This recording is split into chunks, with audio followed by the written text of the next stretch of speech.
देखिए, ये देश किसानों का देश है। इस देश की आत्मा इस देश का किसान है।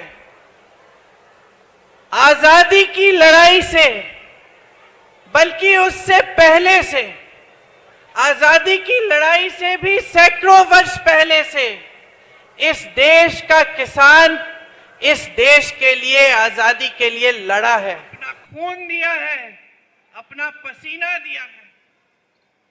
इस देश को अगर कोई समझना चाहता है तो इस देश के किसान को समझे। आप जब खेती करते हैं, जब अपनी उपज को आप उगाते हैं, जब अपनी खेती को आप खुशहाल बनाते हैं, तो सिर्फ अपने बच्चों के पेट भरने के लिए ये काम नहीं करते। आप इस पूरे देश के अन्नदाता हैं। आप देश की नई पीढ़ी को बनाते हैं। इस पूरे देश को आप खिलाते हैं। आप इस देश की रीढ़ की हड्डी हो, इस देश की आत्मा हो। हरित क्रांति जब इंदिरा जी लाई तो वो इस बात को समझ के लाई। इस देश की आत्मनिर्भरता का श्रेय इंदिरा जी के साथ इस देश के एक एक किसान को मिलता है,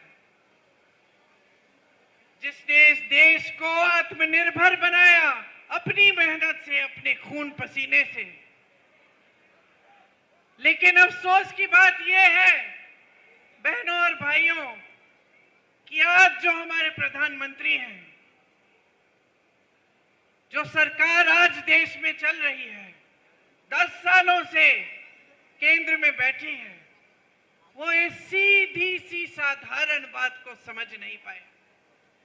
वो इस देश के किसान का महत्व समझ नहीं पाए, इस देश के किसान का आदर कर नहीं पाए, आपके प्रति श्रद्धा से वो देख नहीं पाए। आपने आंदोलन किया, क्यों किया?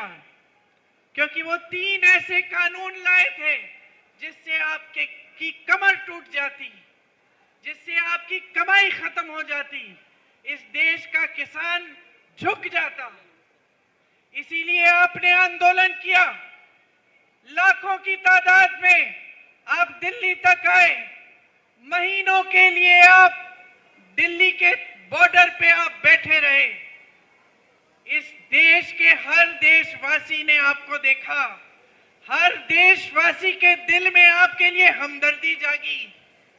आपके लिए कोई पानी लाया, कोई खाना लाया, कोई आपके साथ आकर बैठा। मुझे याद है दीपिंदर जी रोज रोज आपके आंदोलन में शामिल होते थे, आपके साथ आकर बैठते थे। लेकिन भाजपा का एक एक नेता, भाजपा के प्रधानमंत्री जो इस देश के सबसे बड़े पद पर आसीन हैं, उन्होंने आपकी सुनवाई तक नहीं की। आपकी बिजली बंद की, आपका पानी बंद किया, आपको देशद्रोही का दर्जा दिया।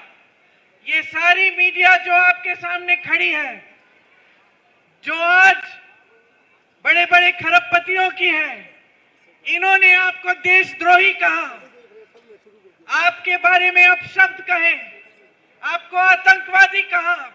आप में से 600 भाई शहीद हुए।